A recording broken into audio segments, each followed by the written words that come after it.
আসসালামু আলাইকুম রহমতুল্লাহ। আপনারা সবাই জানেন চলমান ইরান এবং ইসরায়েল ও আমেরিকার মধ্যকার যুদ্ধে শহীদ হয়েছেন আয়াতুল্লাহ আলী খামেনি। আসলে এই কেন্দ্রিক এই মুহূর্তে অনেকেই অনেক প্রসঙ্গ তুলছেন যে শিয়া সুন্নির বিভাজন বা আকিদাগত সমস্যা নিয়ে।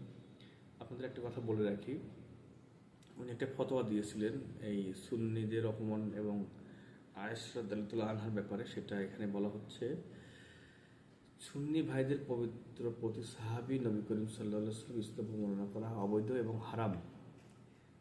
খামেনিও উল্লেখ করেন যে হযরত আয়েশা রাদিয়াল্লাহু আনহাকে অপমান করা বা তাকে সম্মানিত ব্যক্তিদের অবমাননা করা মূলত নবী করিম সাল্লাল্লাহু আলাইহি ওয়াসাল্লামকে অপমান করার শামিল। ঐক্য বজায় রাখার ক্ষেত্রে উনি বলেছেন, এই ফতোয়ার লক্ষ্য ছিল ইসলামের শত্রুদের দ্বারা সৃষ্ট বিভেদ রোধ করা এবং মুসলিম বিশ্বের মতো ঐক্য প্রতিষ্ঠা করা।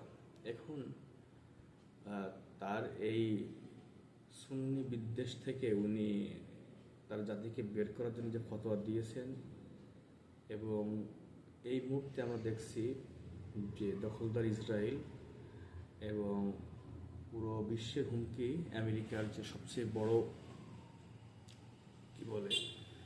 বাধা হচ্ছে ইরান। এখন সুন্নি দেশ যারা নিজেদেরকে সুন্নি বা মুসলিম দাবি করে, তাদের এই যুদ্ধের ভূমিকাটা কি আসলে? সৌদি আরব বলেন, বাহরাইন বলেন, ইরান বলেন, তারা তো সহায়তার পরের কথা, তারা সর্বোচ্চ চেষ্টা করছে আমেরিকা এবং ইসরায়েলকে সহায়তা করার জন্য।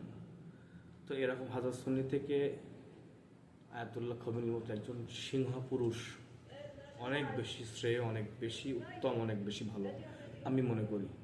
এই মুহূর্তে অনুগ্রহ করে কেউ বিভাজন সৃষ্টি করবেন না।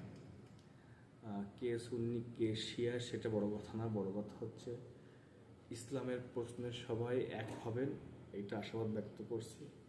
আকীদাগত প্রসঙ্গ এখন পরে, এই মুহূর্তে সবচেয়ে বেশি যে দরকার সে জিনিসটা হচ্ছে ঐক্য, যেটা সুন্নিদের দ্বারা সম্ভব না। এবং সুন্নিরা হয়ে গেছে তাবেদার তথাকথিত, শুধুমাত্র তুরস্ক ছাড়া বাকিদের কোনো এ ব্যাপারে কোনো সিদ্ধান্ত নাই, কোনো কথা নাই। সুতরাং আপনারা এই মুহূর্তে আয়াতুল্লাহ খামেনির দোয়া করবেন ইরানের জন্য, ইরানের জনগণের জন্য এবং আইআরজিসির জন্য। তাদের সফলতা যেন আল্লাহ দিয়ে দেয়। আসলে এমন মৃত্যু কয়জনের হতে পারে? একে রমজান মাস, তার উপরে যাদের হাতে শাহাদাত বরণ করছে সেখানে কোনো আর প্রশ্ন থাকতে পারে না।